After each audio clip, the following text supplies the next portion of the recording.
Հարգելի պարոն նախարար, նախարարի տեղակալներ, պարոնայք գեներալներ, տիկնայք և պարոնայք սպաներ, կուրսանտներ,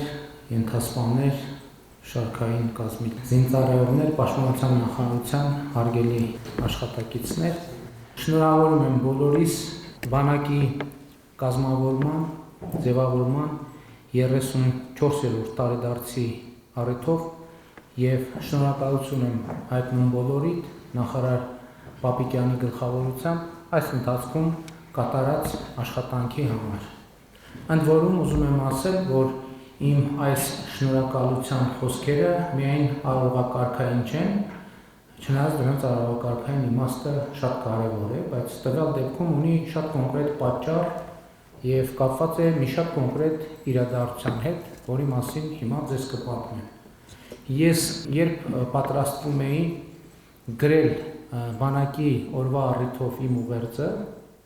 բնականաբար պլանավորում էի, թե ինչ կարող եմ նշել այդ ուղերձում,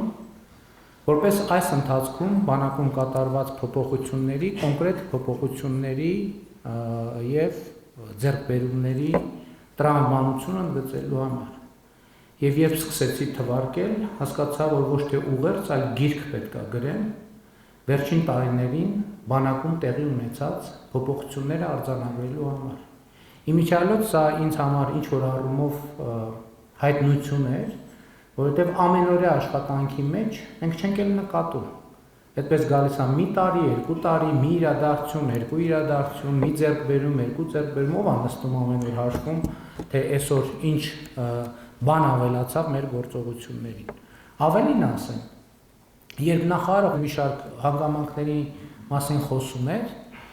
ես դահլիճում նստածների շատերի ռեակցիայից հասկացա, որ նույնիսկ զինված ուժերում և պաշտպանության նախարարությունում շատ բաների մասին չգիտեն և շատ բաներ նորություն են, և դա հասկանալի է, որովհետև ամեն մեկը իր ուղղությամբ է աշխատում, էլ չեմ ասում, շատ բաներ մինչև մի քսորով պահը արվում է խիստ գաղտնիության և կոնսպիրատիվ պայմաններում,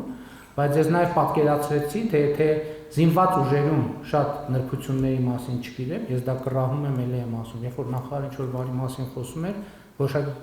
մարդկանց դեմքերի, ոչ բոլորի, բայց ես նկատում էի որոշ մասի դեմքի արտահայտության փոփոխությունը։ Պատկերացրեք մեր հանրությունը ինչքան բան չգիտի, բայց ավելին ասեմ, ես մտածում էի, թե ինչ կա, որ եթե ուզենայի, կարող էի գրել ուղերձում, այսինքն կուզենայի, բայց ուղերձի ժանրը ինքը դենք չես կարա շատ երկար գրես, պիտի որոշակի բան լինի, սահմանափակում լինի։ Նախարարը իհարկե դրանց մի մասը թվարկեց։ Օրինակ տեսանելի բաներից մեկը համազգեստի փոփոխությունը, որը սկսված է եւ որը պետք է շարունակվի, եւ կարծում եմ, որ մենք որակական նոր համազգեստ ենք ունենալու, որը կարևոր է, ընդ որում դա դեռ նախնական դաշտային համազգեստի նմուշներն են, մենք շարունակելու ենք նաեւ ամենօրյա եւ տոնական համազգեստներ ենք ունենալու բոլորովին նոր տրամաբանությամբ եւ ընդ որում ես հասկանում եմ նաեւ այն որոշակի նաեւ պեսիմիզմը կամ հոռետեսությունը, որ երբեմն լինում է համազգեստի հետ կապված, դա նորմալ սովորական process է եւ դա ես նմանեցնում եմ մեզ բոլորիս 90-ականների սկզբից հայտնի մի երևույթի հետ, երբ որ մենք դեռ երկար ժամանակ համոզված էինք, որ մեխանիկական փոխանցումով ավտոմեքենան շատ ավելի լավն է, քան թե ավտոմատ փոխանցումով մեքենան, այդ հետո հասկացանք, որ ավտոմատ փոխանցման մեջ մեխանիկական հատված էլ կան, չի որ այդ նախկինի մասին մոռացվել է, եւ ընդհանրապես մեր ընկալումն այն է, որ հասկանում եք կան նրբություններ, որոնք մենք այդպես շատ չենք կենտրոնանում, բայց ո՞նց կարա բանակի կամ ոստիկանության կամ բանակի մասին ասեմ, համազգեստը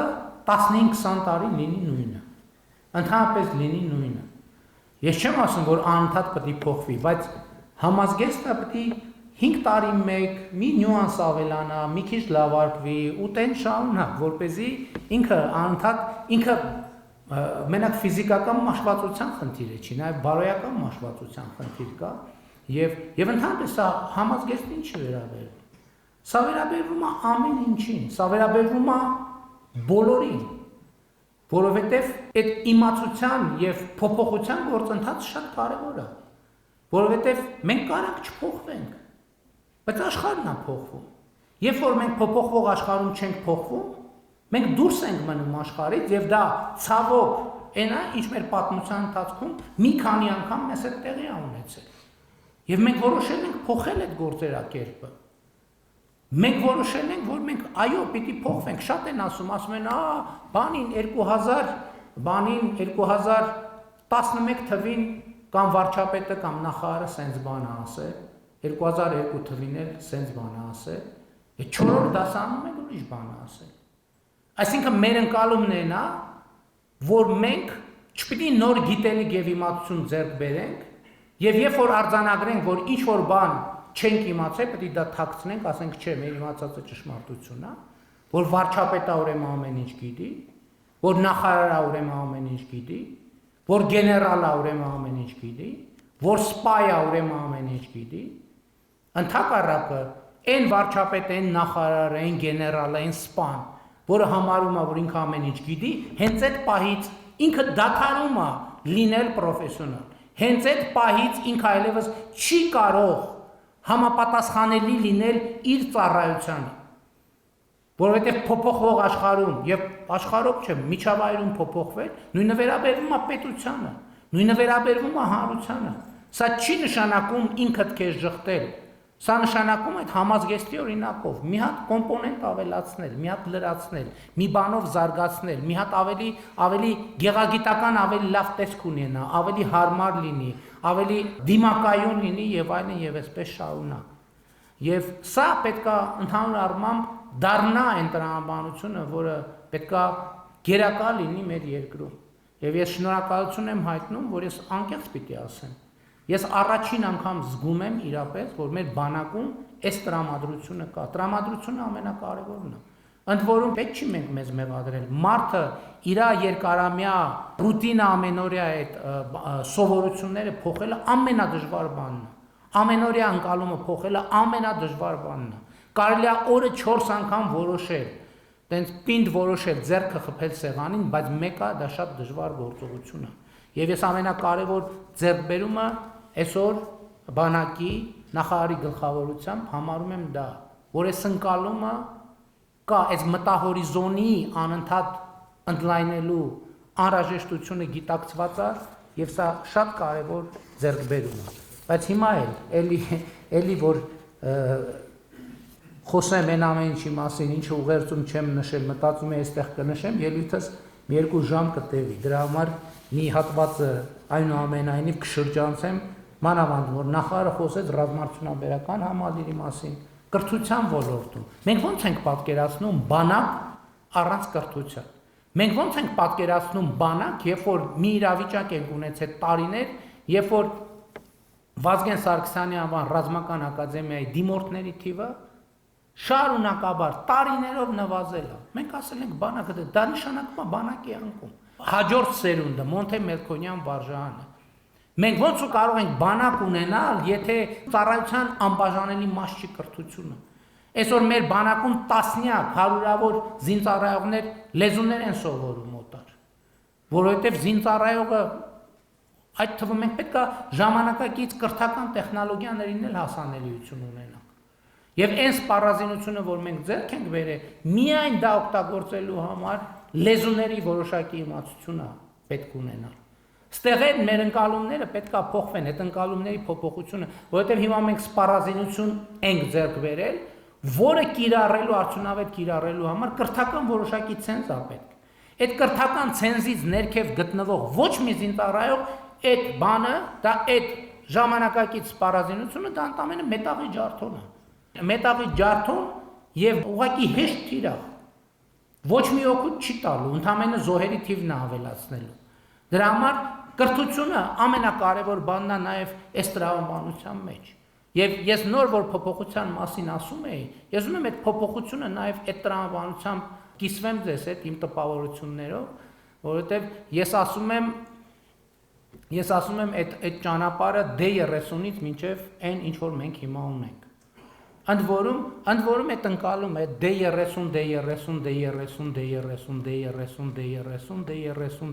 D30, բայց հասկանում եք, այս ընկալման մեջ անընդհատ ինչ որ սխալ բան կա, բայց մենք հիմա չենք հրաժարվել D30-ին։ Մեր օրոք, մեր բանակը առաջին անգամ ունի գործարանային արտադրության D30, որը մեզնից առաջ ոչ մեկ չի կրակել։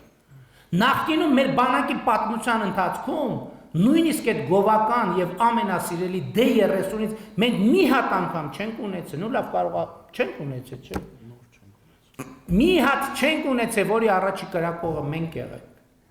Ընդհակառակը մենք ունեցել ենք այնպիսի D30-ներ, որի 100%-ով վերջին կրակողն ենք մենք լինելու, որովհետև այդ նի կոնդիցիոնի D30-ի ահռելի, դա չի ահռելի քանակ եղել։ Եվ դուք դա բոլորդ գիտեք։ Եթե դուք չգիտեք, ես գիտեմ դա։ Եվ սա շատ կարևոր է, այս ամեն ինչի մասին ընդունված չի եղել մեր իրականության մեջ խոսել։ Եւ մենք այսօր ոչ միայն խոսում ենք, ասում եմ, այսօր մենք ունենք մեծ D30-ից մենք չենք հրաժարվել։ Բայց D30-ը լրացվել է այնպիսի զինատեսակներով, ես հույս ունեմ, ձեզնից շատերը տեսել են, բայց համոզված եմ առաջիկայում կտեսնենք։ Զինծառայության բովանդակության մեջ մենք այսօր սերժանտական համակարգ են ներդրում, որը շրջադարձային նշանակություն է ունենալու մեր զինված ուժերի, մեր բանակի մարտունակության տրամաբանության մեջ։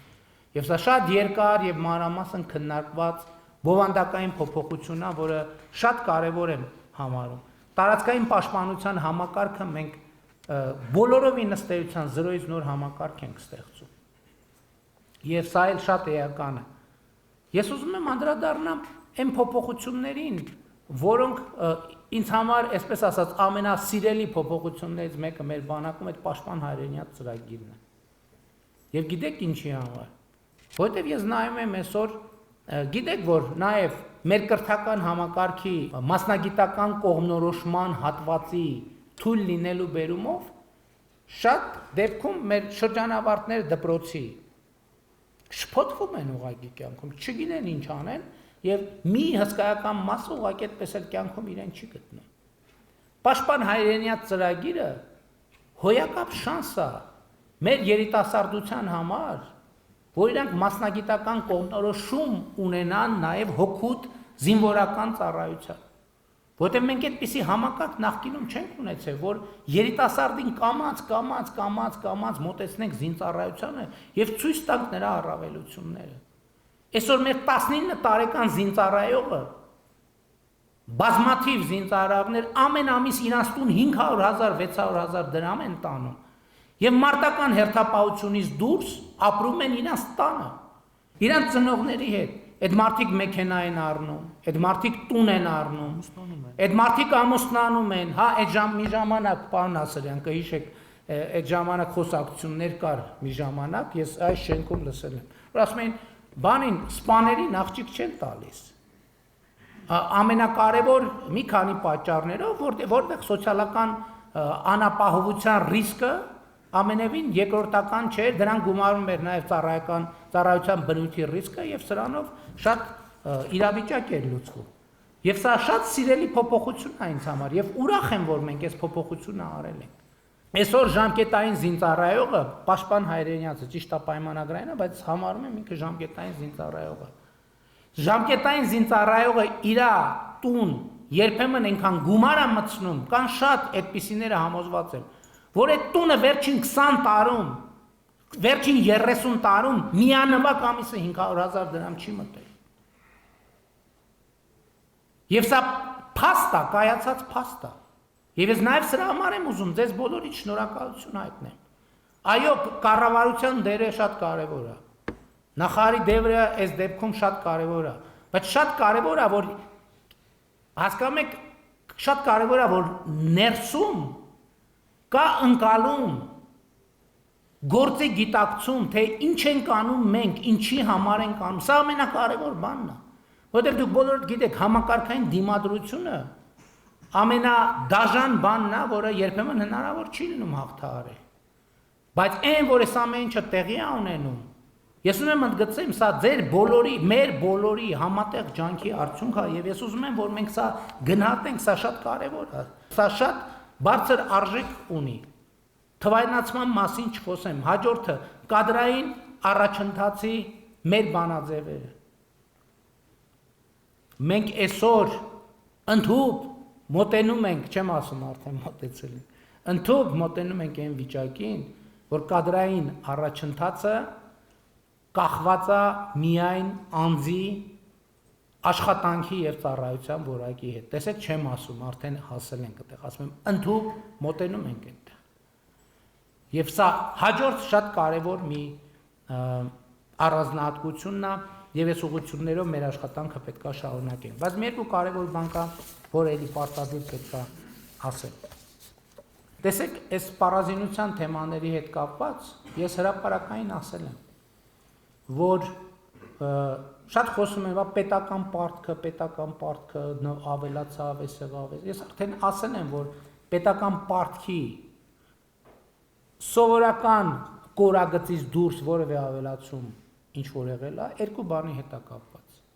Առաջինը սպառազինության եւ ռազմական տեխնիկայի ձեռքբերման միջազգային պայմանագրերի եւ երկրորդը Ղարաբաղի մեր ժողովրդի կարիքները հասցեագրելու համար, որովհետեւ երկուսն էլ մենք հայտնվել ենք մի իրավիճակում, երբ որ մեզ մեծ ծախսա պետք է անել, որպեսզի մեր խնդիրները կարողանանք լուծել։ Եվ այս առումով, եւ երբ որ առաջ անգամ այդ ասցի, սենց մի հատ բան է, կոնտեքստ կա, ինձ ասում են Հայաստանի ժողովրդին, այս կառավարությունը ասում են, բանը Ղարաբաղցիներին չի սիրում, ու սենց ասում է ժողովրդին ուզում է տրամադրի Ղարաբաղցիների դեմ։ Ես հազար ներողություն եմ խնդրում այս թեմային անդրադառնալու, բայց եկեք մի հատ նայենք զինված ուժերի հրամկազմին։ Եվ սա արտահայտում է, այսինքն սա ես ինչի համար եմ ասում։ Նախ ես համարում եմ, որ ընդհանրապես մենք այդ տեղային տրամաբանությունից պետք է դուրս գանք, ասենք, որ ես իջևանցի եմ ինչ, եւ որ գլխավոր շտաբի պետ ա եղել, որը իջևանցի է ինչ, որ մեր թաղից ա եղել ինչ։ Բայց ես նաեւ ուզում եմ ասել, որ ես շատ բարձր եմ գնահատում մեր բոլոր գործընկերների ներդրումը։ Այստեղ ես զգում եմ, ես այսօր ասում եմ, առաջ անգամ զգում եմ, որ համախոհների թիմը ձևավորված։ Համախոհ ոչ թե քաղաքական առումով, համախոհ պետական առումով, թե մենք ինչ ենք անում եւ ինչի համար ենք անում։ Եվ ես ուզում եմ, որ մենք սա ընդգծենք եւ այս տրամաբանությունը միանշանակ պետք է մենք շարունակենք։ Բայց կա նաեւ մի հանգամանք, որը մեր իրականության մեջ էլի շատ քննարկումների տեղիք է տվել, երբ որ ես ասել եմ, որ մենք մեր 18 տարեկան զինվորի վրա անհամաչափ բեռներ ենք դնում։ Ասում ենք 18 տարեկան զինվոր, դե գնա խրամատում, տես ինչ ես անում, մենք մեր գործերով դու տես Կոսպայի հրամանատարի հետ տես ինչ ես անում, մենք կարևոր գործեր ունենք։ Մենք կգովանք, կենացդ կխմենք, Աստված չանի եւ այլն։ Եվ այդտեղից եկավ այն գիտակցությունը, որ չի կարելի անվտանգության ամբողջ հոգսը դնել բանակի վրա։ Եվ մեզ անվտանգության էլի D30-ից ոչ D30, մեզ ընկալման փոփոխություն է պետք։ Եվ մենք խնդիր դրեցինք, որ բանակը անվտանգության ապահովման առաջին մեխանիզմից իրան բանակի դիմաց նոր բուֆերներ ավելացնենք, որ բանակը առաջին էշելոնը չլինի անվտանգության։ Եվ մենք այսօր շատ բարդ ճանապարհով հասել ենք, բայց հիմա հարց ցակից մենք ինչ շարակարգեր ենք դրել բանակի դիմաց։ Առաջին շարակարգը դա լեգիտիմությունն է, հարգելի գործընկերներ։ Սա շատ կարևոր հանգամանք է, միջազգային լեգիտիմությունը, որովհետև ուրիշ բան է, երբ որ պետությունը եւ բանակը իր խնդրով հենված է միջազգային լեգիտիմության վրա, ելի եմ ասում, ոչ թե էմոցիոնալ, ոչ թե այլ միջազգային լեգիտիմության վրա, դա ուրիշ վիճակ է։ Երբ որ բանակը հիմնված չի միջազգային լեգիտիմության վրա, դա բոլորովին ուրիշ վիճակ է։ Ես այսօր իմ ուղերձում նշել էի։ Մենք այսօր սպառազինության մասին խոսում ենք։ Բայց հատ չի ցակում, բա ինչի է կառավարություն ես, որ հիմա սենց ձեռքբերումներ ունի եւ ի ցույց է դնում։ Ինչի է նույն սպառազինության ձեռքբերումները չի արել 18 թվին, 19 թվին, 20 թվին, 21 թվին, 22 թվին։ Ինչ չեն կարել մի պատճառով։ ուզեցել ենք, բայց չենք կարողացել։ Որտեղ միջազգային գործընկերները մեզ ասել են, շատ միջազգային գործընկերներ մեզ ասել են, մենք չենք կարող ձեզ զենք վաճառել, կներեք, որտեղ մենք վստահ չենք, որ դուք մեզնից ձեռք բերած զենքը կիրառելու եք կամ տեղակայելու եք ձեր միջազգայինորեն ճանաչված տարածքի ներսում։ Մեծ հայտնի հանգամանքների բերումով։ Միակ մեր զենքի աղբյուրը, միակն ու առանձին բացառություններ եղել են, շատ փոքր առանձին բացառություններ։ Եղել է հապկի տարածաշրջանը, այն էլ մեր իմացած D30-ներ եւ ոչ միայն D30-ների տրամաբանության մեջ, ես ուզում եմ մենք սա առերես մենք էս փաստի, որ նախորդ շրջանում մենք գործարանային արտադրության զենքի շատ քիչ մատակարարում ենք ունեցել։ Բայց 2022 թվականի դրությամբ մենք նույնիսկ 100 միլիոնավոր դոլարներ ունենք փոխանցած պայմանագրերով, զենքի մեր մատակարարումները չէր արվում։ Իսկ մյուս տեղերում մեզ նաև երկրորդ հիմնավորում որ բերվում էր մեզ զենքի գործարքներից չանելու համար, այդ Հավաքական անվտանգության պայմանագրի կազմակերպության անդամ լինելն էր Հայաստանի Հանրապետության։ Իսկ իմ ասած մատակարարումների չանելուն զուգահեռ նաև Հավաքական անվտանգության պայմանագրի կազմակերպությունը ակնհայտորեն չէր կատարում իր պայմանագրային պարտավորությունները մեր նկատմամբ։ Եվ այն փոփոխությունները, որ այսօր բանակում հնարավոր է, երկու որոշման արդյունքում ա եղել։ Ես ուզում եմ մենք բոլորս սա շատ հստակ գիտակցենք։ Առաջին 2022 թվականի հոկտեմբերի 6-ի պայմանավորվածությունները, որով մենք հայտարարել ենք, որ հենվելու ենք մեր միջազգային լեգիտիմության տրամաբանության վրա, եւ երկրորդ հավաքական անվտանգության պայմանագրի կազմակերպության անդամությունը սառեցնելը։ Եթե այդ երկու որոշումները չկայացվեր, հարգելի ներկաներ, մենք այս նշած բանակի բարեփոխումներից որևէ մեկը անելու հնարավորություն եւ առավել եւս ժամանակ չէինք ունենալու։ Բայց կարող եմ ավելին ասել։ Կարող է մենք նույնիսկ այսօր պետություն չունենայինք։ Եվ մենք այս փաստը շատ ուղիղ պետքա արձանագրենք։ Ընդ որում հանկարծ տպավորություն չլինի, դες պետություն չունենալու ռիսկը ձևավորվել է 2018 թվականի հեղափոխությունից հետո։ Ես այսօր իմ ուղերձում ասում եմ, որ 2022 թվականի օգոստոս-սեպտեմբերի դրությամբ ինձ համար ակնհայտ է եղել, որ կա որոշում Հայաստանի պետականությունը առնվազն դե ֆակտո վերացնել։ Բայց այդ որոշումը չի կայացվել 2018-ից հետո։ Այդ որոշումը կայացնելու շատ կոնկրետ ամսաթիվ կա։ Եվ դուք կարող եք տեսնել Ղարաբաղի հարցի բանակցությունների փաթեթները հրապարակված են։ Գնացեք եւ ուշադիր կարդացեք 2016 թվականի հունվարի, 2016 թվականի հուլիսի, 2016 թվականի օգոստոսի փաստաթղթերը։ Գնացեք եւ ուշադիր կարդացեք որոշ նամակագրություններ, որը մենք հրապարակել ենք։ Եվ սա շատ կարևոր արձանագրում է, որ մենք միջազգային լեգիտիմությունը դրել ենք բանակից առաջ, որպեսզի բանակի ֆունկցիոնալ անվտանգության համակարգում, այսինքն կարգաթիվը փոխենք։ Հաջորդը, բայց մենք չենք բավարարվում սրանով։ Հաջորդը փոխկապվածությունն է այն շարակարգը, որով պետքա ապահովի արտաքին անվտանգությունը, ինչ նկատի ունենք։ Արտաքին աշխարհի հետ հարաբերությունների այնպիսի մի միջավայր, որ երկիրը դառնա գլոբալ մատակարարումների շղթայի տնտեսական շրջանառության այնքան կարևոր մաս, որի անվտանգությունն ու կայունությունը կարևոր դառնան բազմաթիվ այդ թվում հարևան երկրների եւ գերտերությունների համար։ Եվ ընդհակառակը, որի անկայունությունը որպես սպառնալիք ընկալվի տարածաշրջանի եւ միջազգային հանրության կողմից։ Խաղաղության խաչմերուկ նախագիծը եւ սրանից բխող տրիպ նախագիծը, որոնց իրականացման արդյունքում Հայաստանի Հանրապետության տարածքով ապրանքներ կհոսեն արևելքից արևմուտք, հյուսիսից հարավ,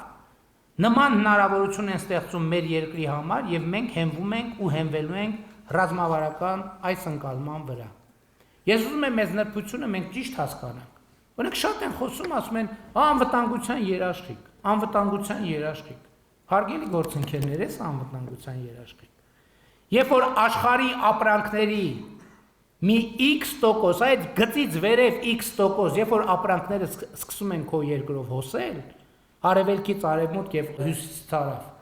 դա դառնում է անվտանգային երաշխիք, որովհետեւ աշխարհում այնքան շատանում են այն ուժերը եւ պետությունները, որոնց պետքա որ իրենց ապրանքների մատակարարումների շղթաները չընդհատվեն եւ TRIP նախագիծը, որը մենք իրագործելու ենք առաջիկայում, հենց այդ երաշխիքն է։ Երաշխիքը այն չի, որ տանկ կամ զինվորը, հետո տեսանք տանկ ու զինվորը կանգնած էին։ Եվ ինչ, եւ դրանից մեր անվտանգության մակարդակը ավելի լավացավ, ընդհակառակը, այդտեղ տեղակայված տանկն ու զինվորի խնդիրն էր, որ մեր տանկ ու զինվոր չլինի այդտեղ։ Ամեն ինչ անեն, որ մեր տանկն ու մեր զինվորը վերանա։ Այսինքն Հայաստանի Հանրապետությունը վերանա։ Հաջորդ շարակարգը այդ երկարաժամկետ կանխատեսելիությունն է։ Ես ուզում եմ այս հանգամանքները մենք շատ լրջորեն գնահատենք։ Եվ իրական Հայաստանի գաղափարախոսությունը հենց սրա համար է եւ սրա մասին է։ Գիտեք ինչ, դուք մեր միջավայրը գիտեք։ Եթե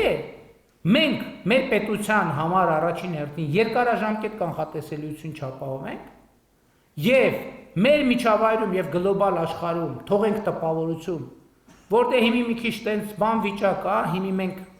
առիթից օգտվում ենք, ուժեղանում ենք, Էսա միջև մի X կետը կուժեղանանք, կտենակ ձեզ ինչ կանենք։ Եթե մեր սոցիալ հոգեբանական, քաղաքական ենթատեքստում այսպիսի բան կա, ոչ մեկ մեզ չի թողի ուժեղանա։ Ով է միամիտ։ Իրական Հայաստանի գաղափարախոսությունը դրա համար է, որ մենք ասում ենք Հայաստանի Հանրապետությունը 29743 քառակուսի կիլոմետր տարածք է, եւ այդ տարածքը պետություն է, որի խնդիրը իր քաղաքացիների անվտանգությունը եւ բարեկեցությունը ապահովել է իր միջազգայինորեն ճանաչված տարածքում։ Մի միլիմետր շեղում եղավ այս ամեն ինչից, այս ինչ որ բանակի մասին մենք խոսում ենք, նախ կանգնելու է եւ հետո էլի վերադառնալու ենք նիկանդիցիոնի D30-ի դարաշրջանին, սրանից բխող բոլոր հետևանքներով։ Եվ ի վերջո ամենակարևոր, ես հիմա կարճ եմ թվարկում,